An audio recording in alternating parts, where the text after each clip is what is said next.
It comes a moment in our life where we question ourselves, what have we achieved so far as our goals are concerned? Especially in a time like this when we are closing the year. We screen the year to assess what we have achieved, and then suddenly we discover that some of what we have written in the New Year resolution did not even come into pass. What do we do in such a moment? We are in the first week of the 11 months of the year 2025. 8 weeks are remaining and we call 2025 to an end. My question to you, do you have the same energy that you started the year with? If not, what do you need to do to accelerate and boost your energy and also do extra work as you close 2025?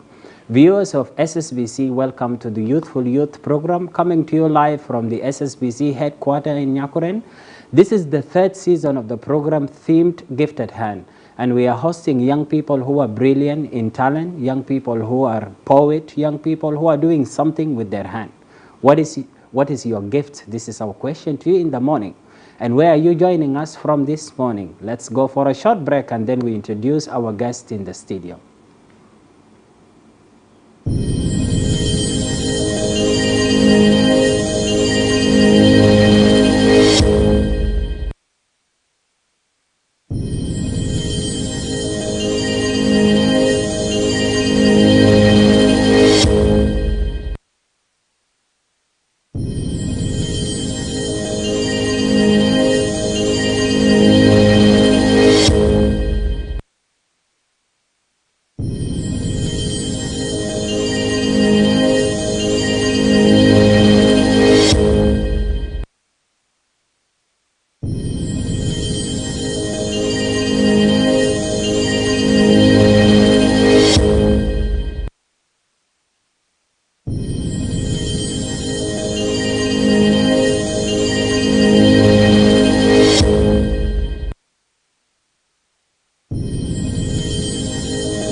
wajabara albihibu itashedi albishilu wajabara albihibu itashedi ashan kila na bikeni baby elbatai yaute elitashilu taking best matakasuru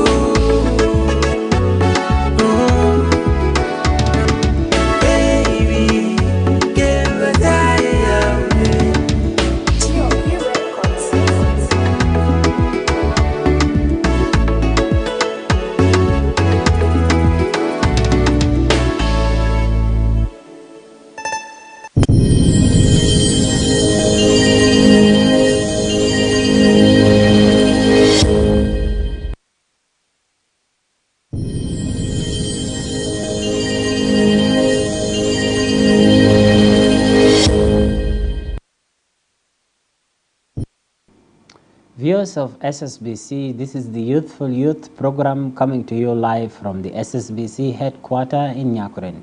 In its third season, the program focuses on young people who are talented, young poets, young crafters, and young people who are gifted in different aspects of life.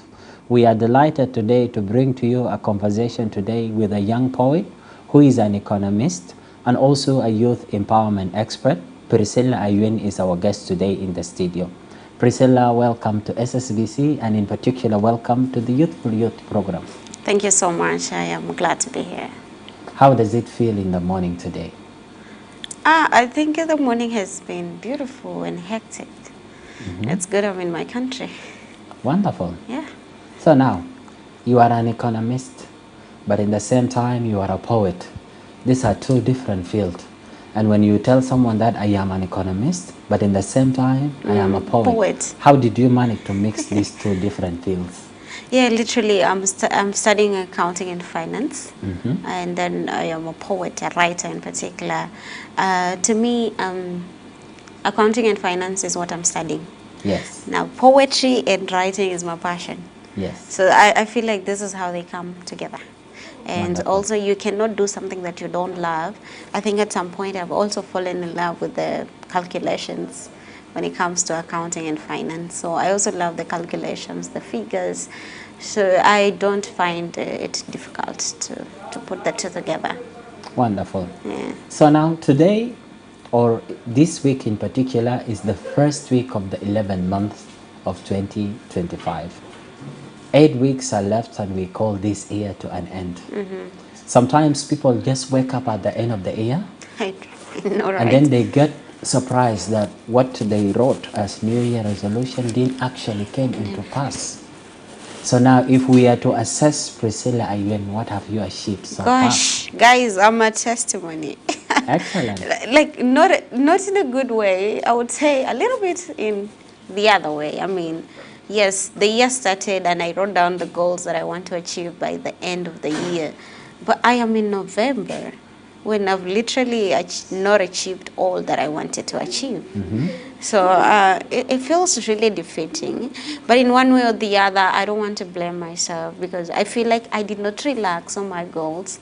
I tried my level best, and looking at the juncture where I am right now, I feel proud that some of the things I have managed to do are out of my goals.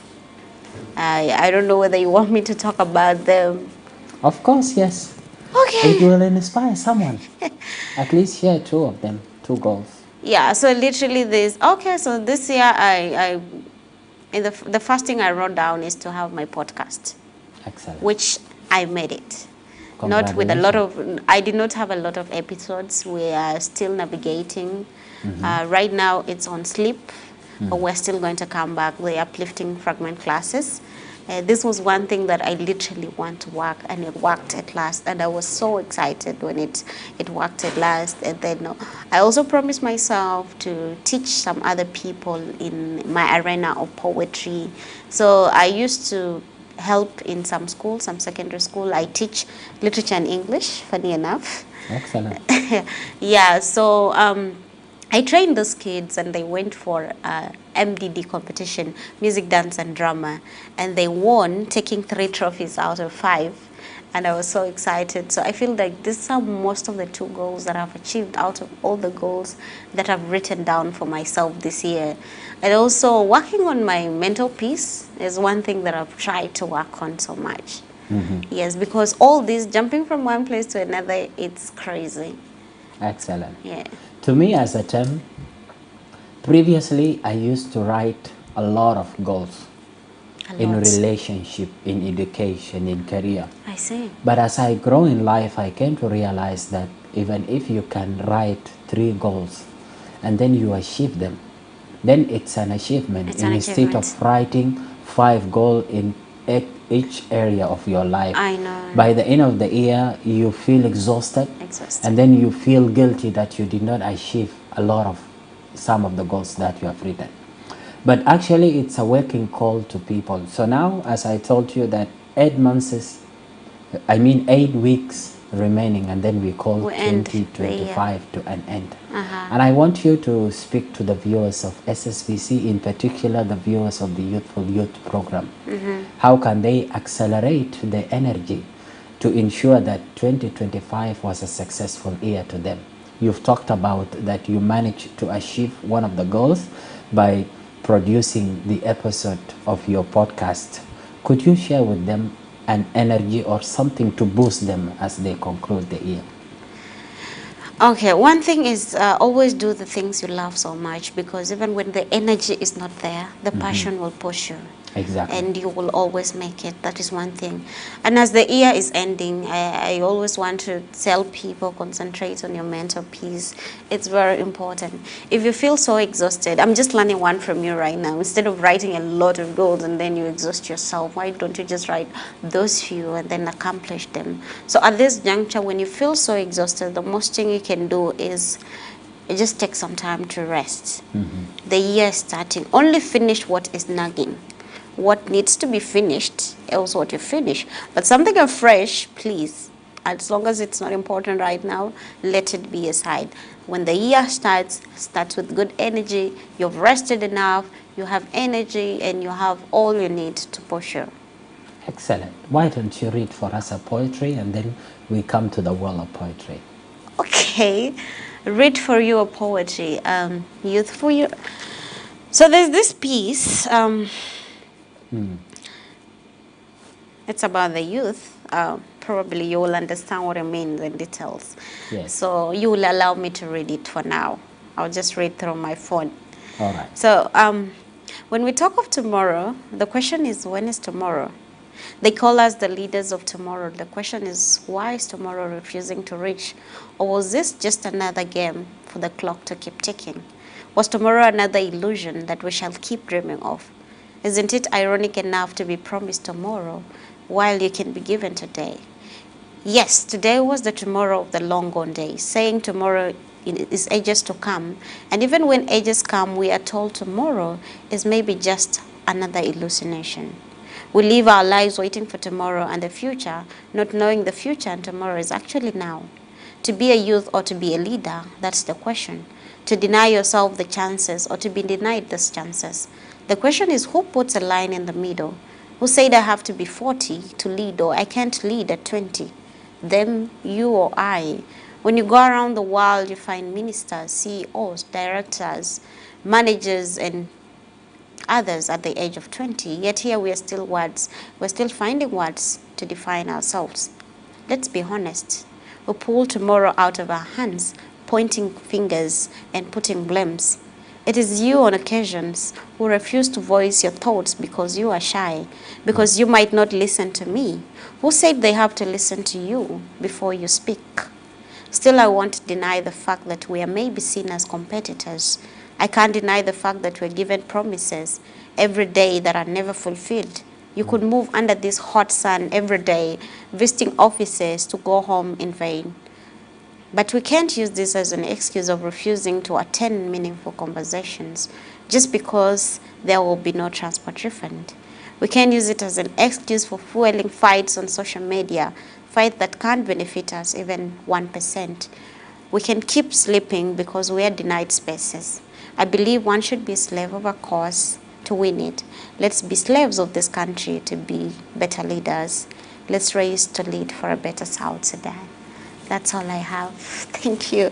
Whenever I attend a poetry presentation, this is how That's how we clap.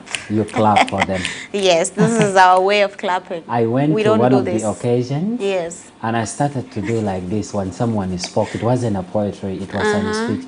And I began to do like this. And then everyone was like, what is happening with the Tim? I told them this is a signature for the poet.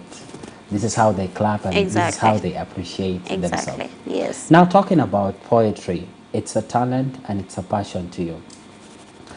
I asked myself as a Tim, do you write? Okay. Then the answer was, yes, I do. You do. This is the question I asked myself in the morning as I was preparing. Okay. But my writing was when I was going through a difficult situation. I remember in 2017, it was one of the difficult years to me in different areas of life. So every time in the evening from 7, I sit down, then I begin to write how I feel about the situation. So in 2022, I was screening in that note. Then I came through one of the days where I've written that, will I ever come out of this situation? Then I began to remember the feeling at that very moment. How was it difficult? And I came to realize that when you are in a difficult situation, you don't think about how you can come out. But the moment you come out of that situation, you are relieved, you see? So if I experience the same situation or the same challenge that I was going through, definitely I will pass, because I have gone through grief, I've gone through affliction, I've gone through some difficult situation. So Atem Daniel write when he's going through something difficult. But when I'm happy, I don't find words to write. Okay. How do you describe this situation from a mentality of a poet? You write, I think your writings are being pushed by the inspiration. Yes. So the tough moment that you're in is your inspiration. But inspiration alone doesn't really push someone to write. Right. When we talk of talent also, talent alone cannot really push you so much to write. The most important thing when it comes to writing is passion. Passion. Passion keeps you going. Passion tells, even if I am not in that tough situation that will push me to write, passion will tell me, please keep writing. So whatever it's in my mind, whether it's the light I'm seeing, whether it's your tie that I'm looking at, I'm just going to craft something about that tie. And at last I have a piece written down. So passion is the most important thing. So yes, you write, but out of inspiration. Others write because of passion. Others write because of talent. But all this put together, it makes a very marvelous writer. Yes, it makes a writer that is very consistent, writing every time. But if it is out of inspiration, you have to wait for that particular time to write. Exactly. Yes. And viewers of SSBC, it's very important, as you have heard from our guest in the studio, Priscilla Ivan, that you have to write out of passion. But in my case, I did not write because I was passionate about writing. I wrote because I expressed a feeling of frustration. Do you write? This is the question to you. Let's go for a short break as we continue this third episode of the second season of the program.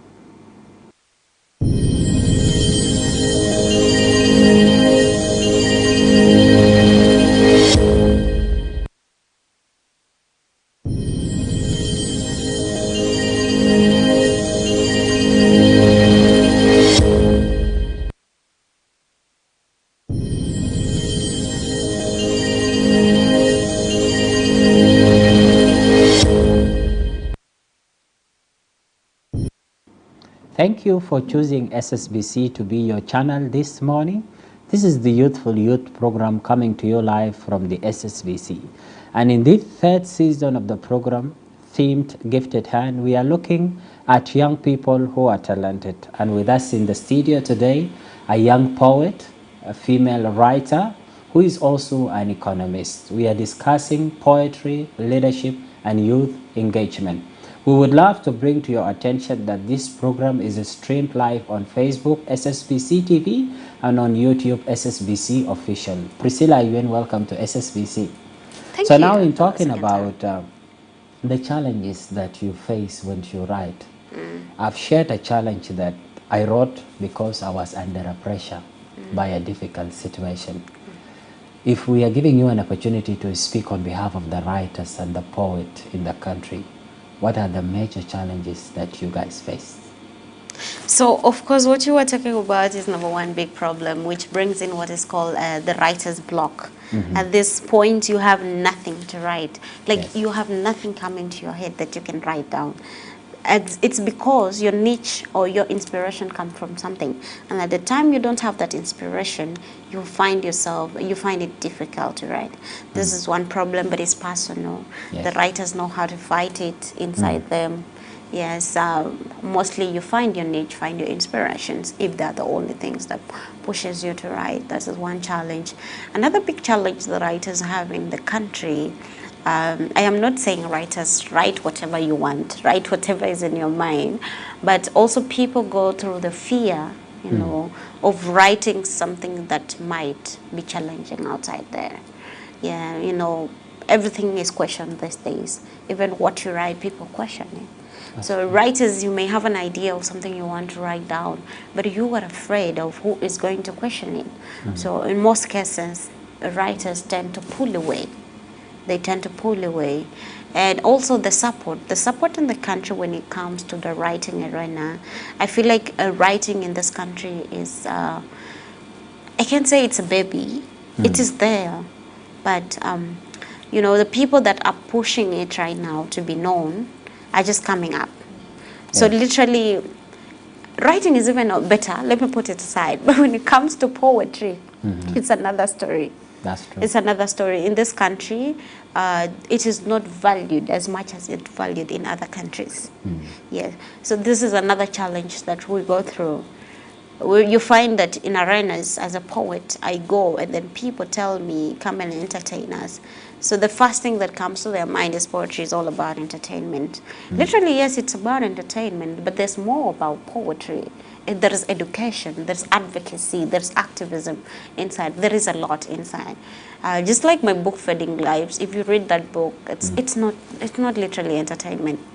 The book, Feeding Lives, it has a lot to communicate to the generation and to the country in particular. Exactly. Yes. So Well, these are the challenges that writers go through navigating. that is wonderful. Would you remember the first piece you wrote? Yeah, I think, but the first piece I wrote. Just say a few words about it. Wow. Your first fruit in poetry industry. Okay, literally, I could say I have two of them.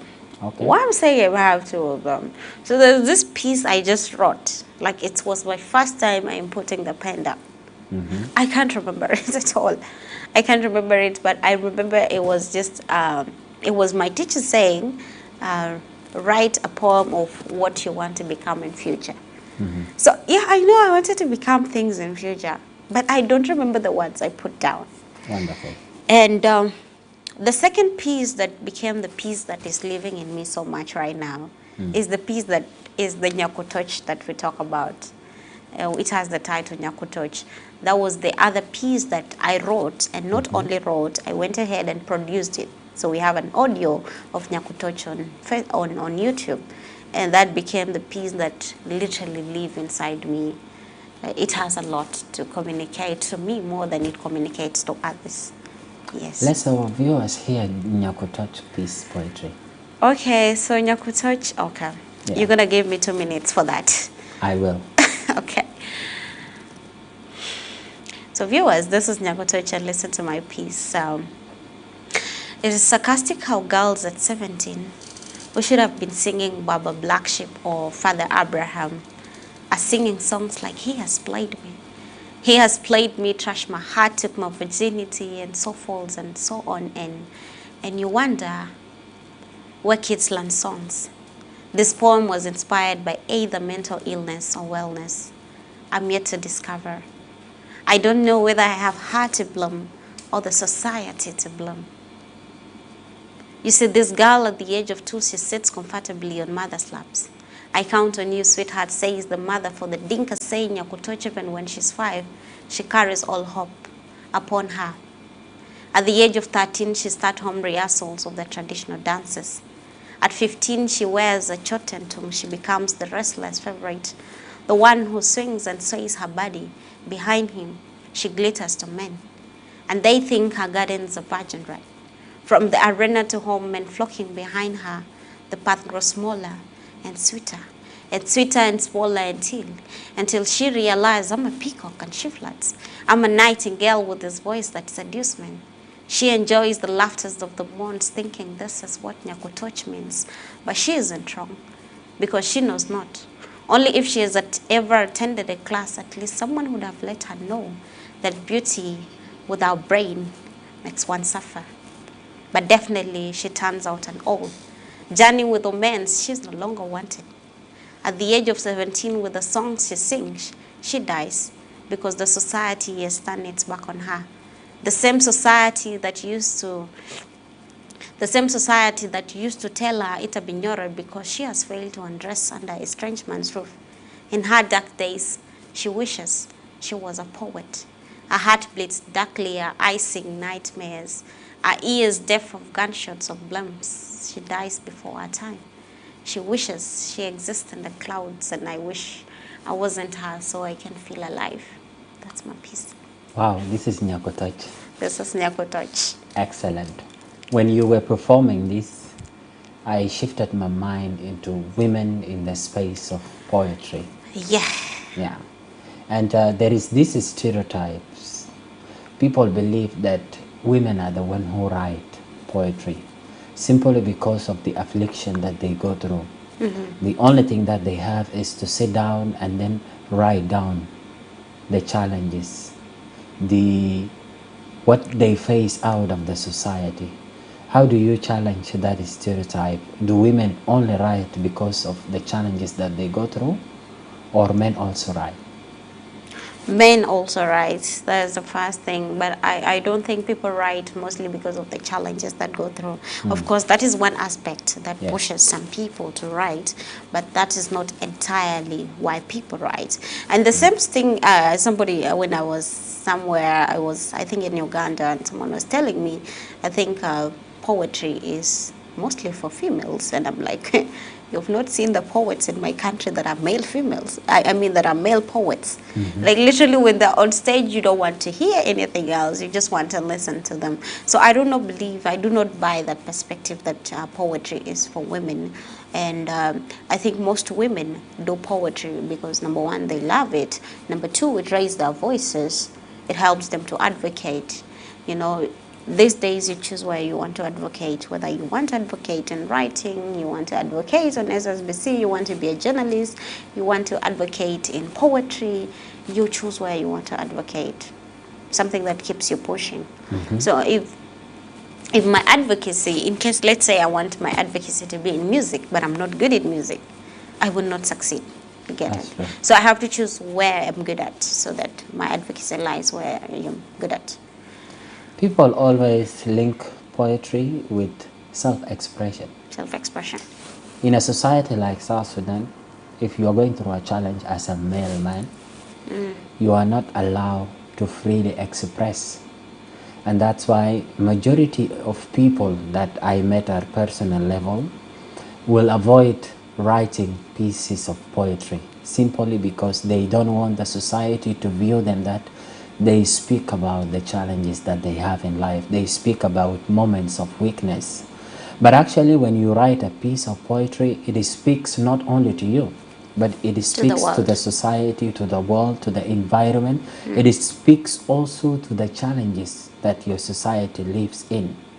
So I want you as a UN to tell us, does your poetry focus in particular aspects of life?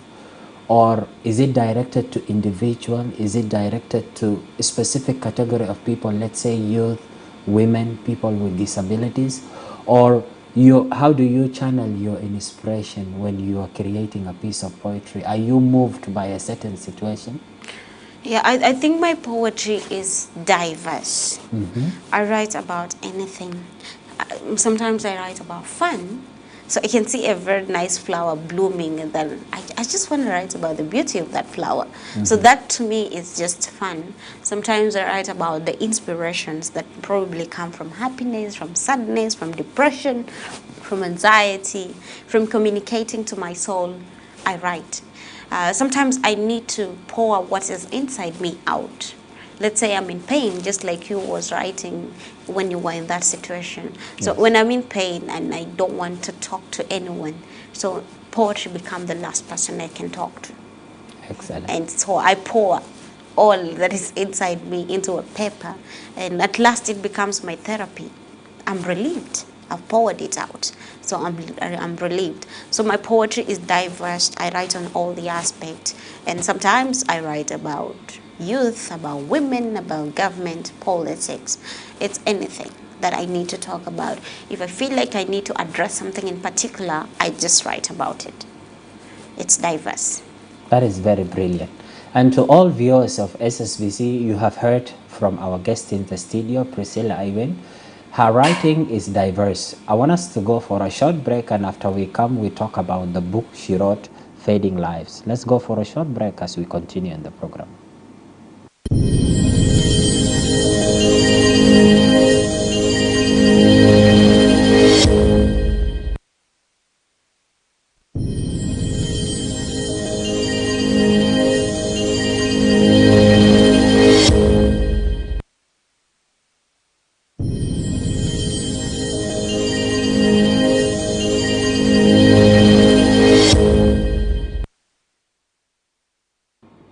Welcome back from the short break. If you have just joined us, this is the Youthful Youth program coming to you live from SSBC, and we are in the third season themed Gifted Hand. We are delighted to have with us in the studio a poet and economist. We are talking about poetry, youth engagement, and leadership.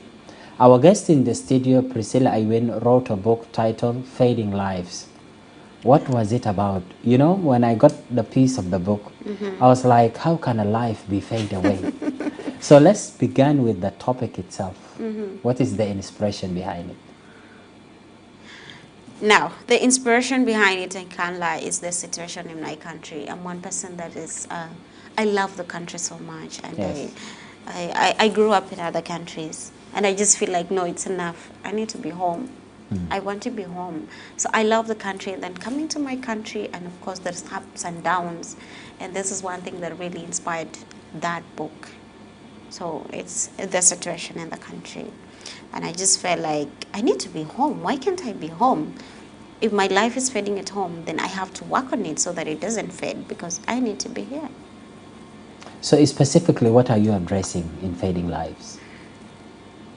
Okay, so let's go in roughly, and so that we can tell what we're addressing. So Fading Lives is about this young girl called Adut, and then she's fighting her husband and somebody that tends to be the benevolent of that particular, should I say, that particular town. Yes. Let's call it a town. So in that town, we have somebody who's a benevolent, who's actually the leader, and the husband of Adut is the assistant. And these two probably are corrupt in their own ways. So Adut was fighting them. And at last, she succeeded. And of course, she wasn't fighting them in the cause of herself. She was fighting them to save the other people in the town. Yes. So in this book, what I'm trying to put out there is that let's have courage, let's have hope. Whatever is happening in our country is going to end, and we shall be good one day. Very good. Yeah. So now, let's branch a little bit in our conversation. The theme for this program is Gifted Hands. Yeah. And you are gifted with poetry. So now, the viewers of SSBC, the young people who are watching us, the reason you ended up being in SSBC today is because of the leadership skills that you have. Not only in the poetry industry, not only in the economic aspects of life, but Ayuen is a leader. And that's why you are here today speaking to the youth of South Sudan, youth not only here in Juba, but young people who are in different countries of the world. In talking about leadership, you've channeled some of your leadership capacity through poetry. In simple terms, how does a UN define leadership? I think leadership is not the title. Yes. Being called a leader or be called the manager, the what, all those titles we give ourselves. To me, leadership is purpose and influence. Purpose What and purpose do influence. you have, and how do you influence people to be part of your purpose? So it's not a selfish kind of a purpose. If my purpose is, let's say, if I'm teaching literature and my purpose is to have the most intelligent literature students in the country, that's my purpose. How am I achieving it? How am I influencing other people to be part of my purpose? So this is how you define leadership. That's how I define leadership. And leadership always is channeled through a program, is channeled through a passion, is channeled through a gift. You are gifted in holding a pen, documenting ideas, is speaking issues that individuals face, or is speaking issues that the country faces. But there are some young people who feel like they want to contribute in different areas of life, but they don't know where to start. Let's say we have a viewer today watching this program and heard you speaking about poetry and leadership. If we are to screen back and see the humble beginning when you started the journey of poetry, what do you advise that young person? I would always say, choose your passions, choose what you love. You see, leadership, it's about also what you love. If I'm addressing my leadership in the aspects of writing, in the aspects of poetry, me and you can do the same thing. Yes. You have something you're good at, I have something I'm good at. So in whatever you're good at, and you're so passionate about leadership, I think leadership is another thing that we should actually be passionate about, because leadership even means somebody saying bad word at you sometimes and you keep quiet. It's a tough thing to be a leader. It's a tough thing. You really have to agree that, yeah, I'm going to do it. I'm going to do it. So whatever comes with it, you can face it. So whoever that wants to be a leader outside there, the first thing you should do is step into the aspects of leadership. You don't have to have a title. Let's say we are in the room and we are in a classroom and the teacher wants to someone to clean the board. Now the first person that stands up before being called, this person have the aspects of leadership. You get it? So step in, find something you can do. You do not want to be pointed every day. Behave like a leader, be passionate, have empathy. Talk to people and be nice. You know, when you're approaching people, be nice to them. So if it's something you can help, help. If something you can't help, seek guidance.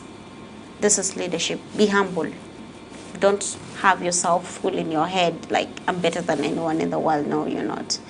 So leaders are people that are very simple, they have empathy, they are so understanding, they listen a lot, they listen to people. You know, listening to someone means a lot, more than even solving their situations. That's yes. true. So these are aspects of leaders. Have these characters and step in immediately. You don't have to wait to be pointed as a leader. You have to prove it, and then later you're called a leader. That's very good.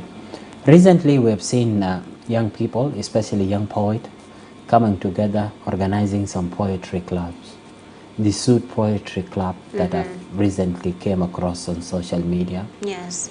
It's a gathering of young people coming together, performing, but in the same time, encouraging one another and also building the capacity of one another.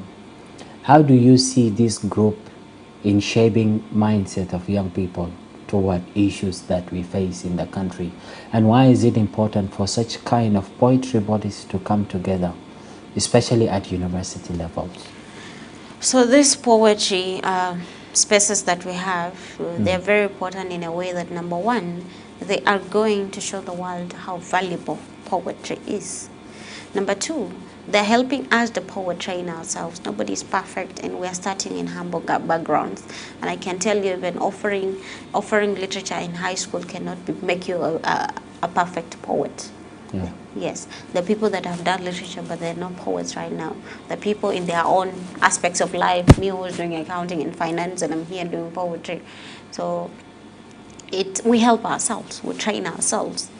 I know one thing better than you, I give you. I look up at the other poet that started before me. They give me what they have. And then in that arena, we grow up with solidarity and togetherness.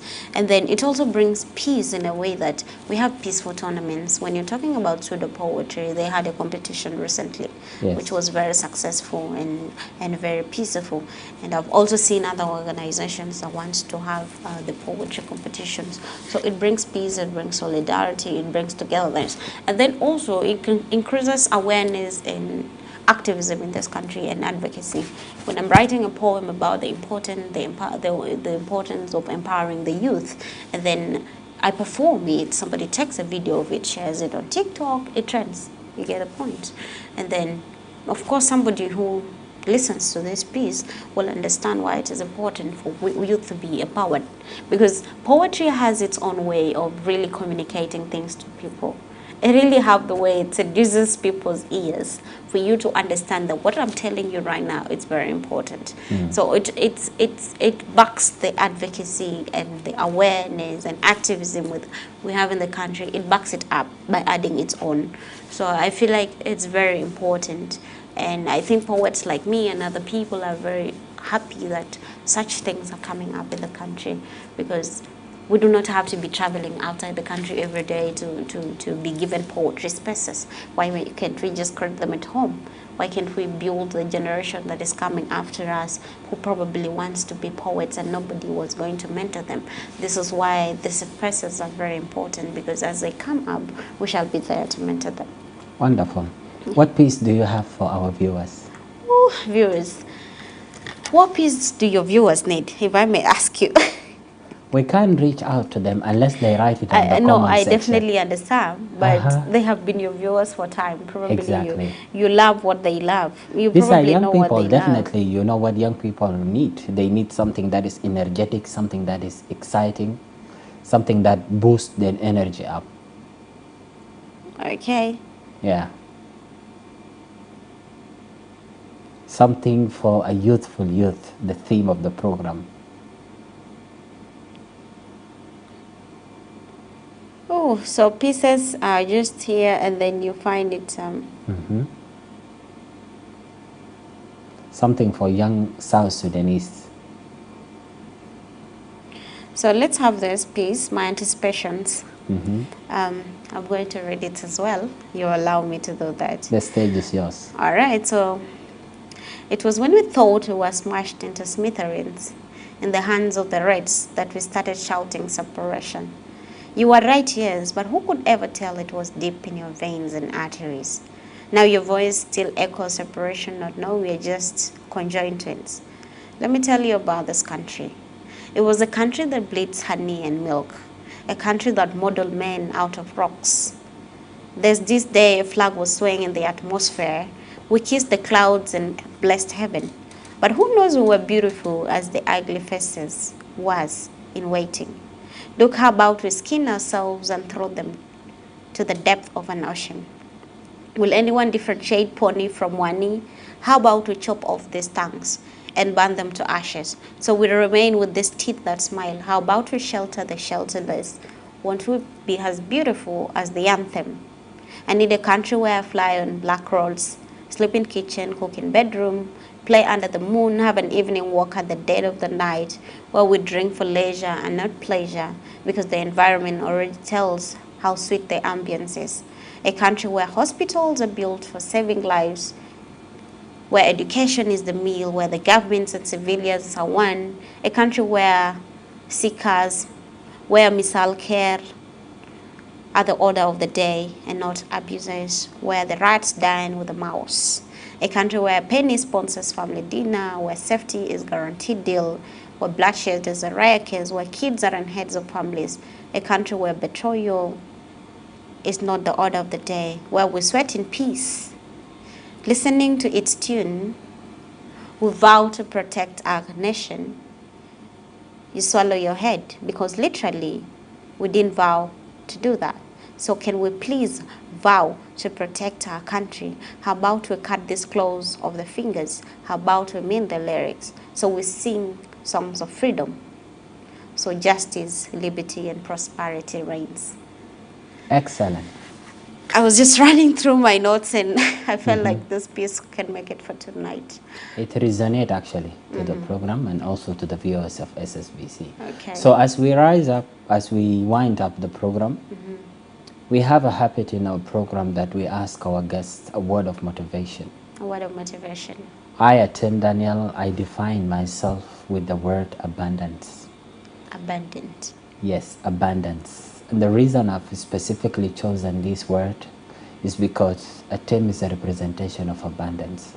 When I wake up in the morning, I view all aspects of life through abundance. I wake up with a mentality that abundance opportunities are ahead of me. Even this program today is full of abundance. This is the representation of a term Daniel Dow. So in one word, how does Ayuen define herself? I define myself as courageous. Yes. There's a lot of courage in me, and I think that's just how my days keep going. I just wake up and I have that courage to step in whatever arena I have to be in. Yes. Yes, so I don't know whether you, the viewers, want to be like me or you have your own definition. But yeah, I would say courage is all I need. And that says, viewers of SSBC, Ayuen is a courageous woman. Atem is a man that is represented by an abundance. And with this, we have come to the conclusion of this important episode of the third season of the program, themed Gifted Hand. It was a delight and honor to have with us in the studio Priscilla Ayuen, a poet and economist as well. And it was a delight that I host the program today.